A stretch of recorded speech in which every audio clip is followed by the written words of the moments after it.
प्यू research के सर्वे के अनुसार 2050 में दुनिया में सबसे ज्यादा मुस्लिम्स होंगे। आज की डेट में सबसे ज्यादा क्रिश्चियन है, नंबर 2 पे मुस्लिम्स हैं, नंबर 3 पे हिंदू हैं। लेकिन जो प्यू रिसर्च का सर्वे आया उसमें क्या कहा गया है कि 2050 में मुस्लिम्स क्रिश्चियंस को क्रॉस कर लेंगे, यानी 2050 में सबसे ज्यादा मुस्लिम्स हो जाएंगे। भारत के संबंध में प्यू रिसर्च ने बताया है कि भारत में सबसे ज्यादा मुस्लिम्स होंगे 2050 में। आज की डेट में पूरे दुनिया में सबसे ज्यादा मुस्लिम्स इंडोनेशिया में है, लेकिन प्यू रिसर्च कहता है कि 2050 में इंडोनेशिया से ज्यादा मुस्लिम्स भारत में रहेंगे। हमारे पास जमीन केवल 2% है, मात्र 2% है। पानी हमारे पास मात्र 4% है और जनसंख्या हमारी दुनिया की 20% हो चुकी है। भारत के संविधान में लिखा हुआ है जनसंख्या नियंत्रण कानून बनाइए। शेड्यूल 7 के लिस्ट 3 इंटी नंबर 20A साफ साफ लिखा है population control and family planning, लेकिन संसद में इस पर चर्चा ही नहीं हो रही। भारत की 50% समस्याओं का मूल कारण जनसंख्या विस्फोट है। गरीबी का मूल कारण जनसंख्या विस्फोट है, बेरोजगारी का मूल कारण जनसंख्या विस्फोट है, कुपोषण का मूल कारण जनसंख्या विस्फोट है, एयर पोल्यूशन का मूल कारण जनसंख्या विस्फोट है, वाटर पोल्यूशन का मूल कारण जनसंख्या विस्फोट है, बढ़ते अपराध का मूल कारण जनसंख्या विस्फोट है, मिलावटखोरी का मूल कारण जनसंख्या विस्फोट है, कालाबाजारी का मूल कारण जनसंख्या विस्फोट है। और खासतौर पे जो ड्रग स्मगलिंग शुरू हुई है, इसमें भी आप देखिए ज्यादातर गरीब बच्चों को शामिल किया जा रहा है, वो ड्रग सप्लाई का काम कर रहे हैं।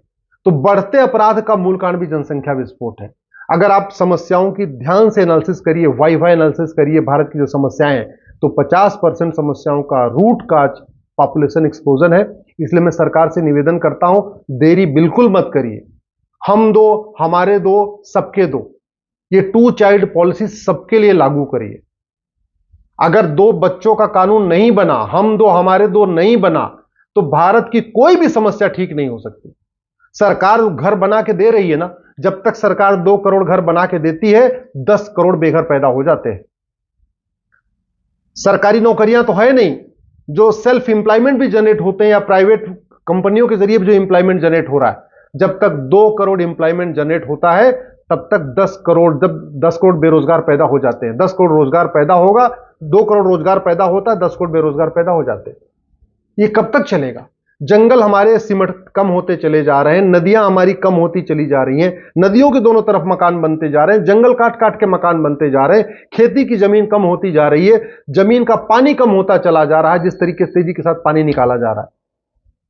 सड़क एक लेन की सड़क को 2 लेन का किया जाता है, फिर ट्रैफिक जाम हो जाता है। 2 लेन की सड़क होती है, क्योंकि पॉपुलेशन तेजी के साथ बढ़ रहा है, तो 4 लेन कर दिया जाता है, लेकिन ट्रैफिक जाम की समस्या खत्म नहीं हो रही।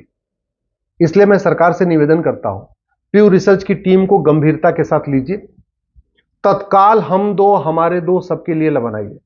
और लॉलीपॉप वाले कानून से सफल नहीं होगा, कानून बनाना पड़ेगा चीन जैसा कठोर कानून।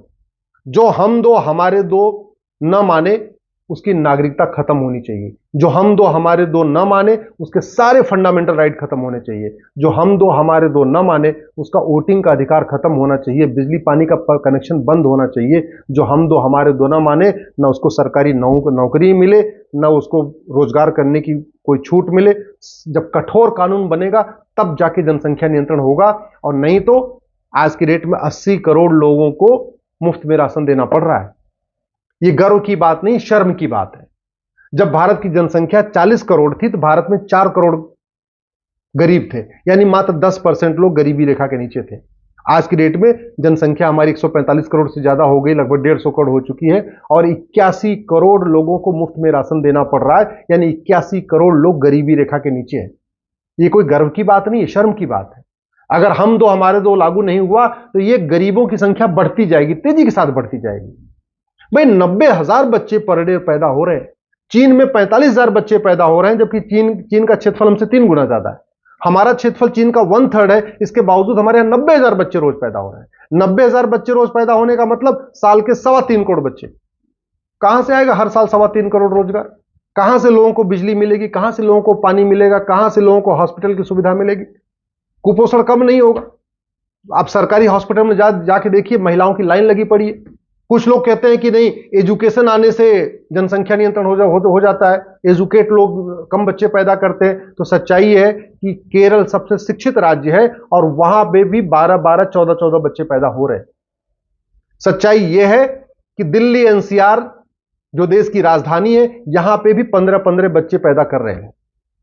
तो यह तभी रुकेगा जब भय होगा, कानून का खौफ होगा। ये जनसंख्या विस्फोट तब रुकेगा जब ये समझ में आएगा कि हमने 2 से ज्यादा बच्चा पैदा किया, ना हमको बिजली का कनेक्शन मिलेगा, ना पानी का कनेक्शन मिलेगा, ना आधार मिलेगा, ना राशन कार्ड मिलेगा, ना वोटर आईडी मिलेगी, ना हमको वोटिंग का अधिकार मिलेगा, ना सरकारी स्कूल में पढ़ाने का अधिकार मिलेगा। हमें सारे राइट खत्म हो जाएंगे, तब जाके रुकेगा। और इसको करना बहुत जरूरी है। हमने नहीं किया। अगर हम केवल और केवल वोट बैंक की पॉलिटिक्स देखते रहे और हम ये सोचते रहे कि हमारे ऊपर आरोप लगेगा, ये लगेगा, तो फिर आने वाले 25 साल के बाद यहां बहुत भयानक स्थिति होगी। आज के नेता तो 25 साल के बाद रहेंगे नहीं देखने के लिए कि क्या हो रहा है, लेकिन 25 साल के बाद जो स्थितियां होंगी बड़ी खतरनाक होंगी। इसलिए मैं देश के सभी नागरिकों से निवेदन करता हूं, देश के सभी टैक्स पेयर से निवेदन करता हूं, देश के सभी धर्म गुरुओं से निवेदन करता हूं, देश के सभी सामाजिक कार्यकर्ताओं से निवेदन करता हूं, मैं सभी नेताओं, अभिनेताओं, लेखकों, बुद्धिजीवियों, पत्रकारों, कलमकारों से निवेदन कर रहा हूं।